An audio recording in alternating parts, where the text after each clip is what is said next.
All right, 6:43 now. The Saints are heading into their bye week on a 6-game winning streak, and Drew Brees was back on the field yesterday. Joining us now to talk about the win over the Cardinals is Ralph Marlboro, a WWL TV sports columnist and host of the podcast Saints Happy Hour, live from his mom's kitchen in downtown Houston. All right, thanks for joining us today.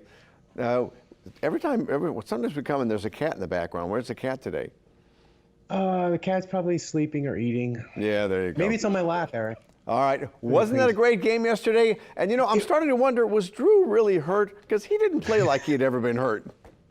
Yeah, it's amazing, Eric. All Drew does is go 34 of 43 for 373 yards and 3 touchdowns. If we had time traveled from August, we'd never guessed he even missed a practice, let alone 5 weeks. I know. But, Eric. And except for the thing on his thumb, you wouldn't know anything was different.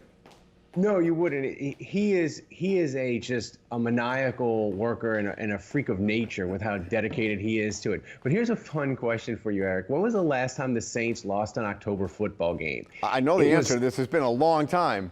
It's October 23rd, 2016 in Kansas City. That's 1,000 days. But here's a funner question. When was the last time the Saints lost an October home game in the Superdome? That's even longer.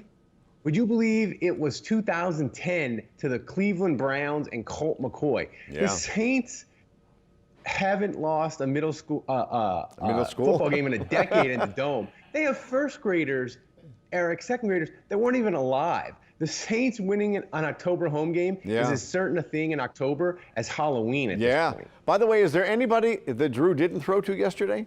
He threw a lot of... It's amazing. Drew gets back, and people that haven't caught a pass all season, like Austin Carr, suddenly he's open, he's catching balls, he's looking great. Drew has a way, he can elevate anybody. I think Drew Brees could take me and you and put us out there with the Saints, and we could catch passes. It's remarkable. Well, that may be a stretch, but I'm glad you put us both in there. And now the talk is, and I'm telling you what, I listened to Bobby Hebert on the radio after the game, and he's thinking like me, I want to see Drew and Tom Brady in the Super Bowl, back in Miami. The thing with the Saints is them in New England have suddenly created these dominant defenses. You know, Eric, Arizona had 40 yards rushing on 11 carries. 19 of that was from one of their wide receivers. The Saints defense has allowed 57 rushing yards combined the last 2 weeks. Teams are abandoning the run against the Saints faster than Nick Saban abandoned the Miami Dolphins to go coach the University of Alabama. You had to throw that in, didn't you? Years ago.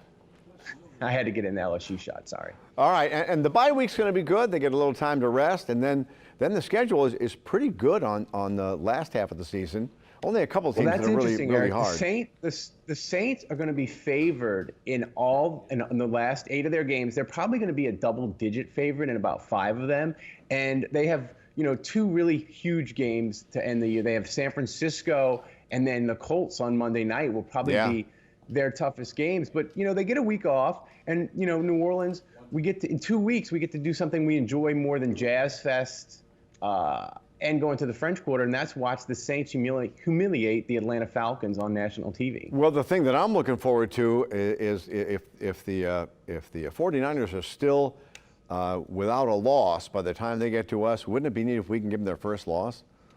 Well, San Francisco and the Saints have a long history, right? They were in the NFC West way back in the day, and of course the Saints fans will remember the 2011 crushing playoff loss that sent many of us into very dark places. But San Francisco yesterday actually did the Saints a favor and crushed the Carolina Panthers. Oh, yeah. So we can all order our NFC South division T-shirts, I think. But San Francisco is very good. And the NFC, Eric, it looks like it's the Saints, the 49ers, and the Packers to see who will claim the top seed. All right, I'm going on that limb. I'm saying it's going to be Brees and Brady, the 2 oldest quarterbacks, arguably the 2 greatest quarterbacks in the Super Bowl in Miami. We'll room together in Miami, right, There Eric? you go. It'll be fun. All right, Ralph, thank you very much.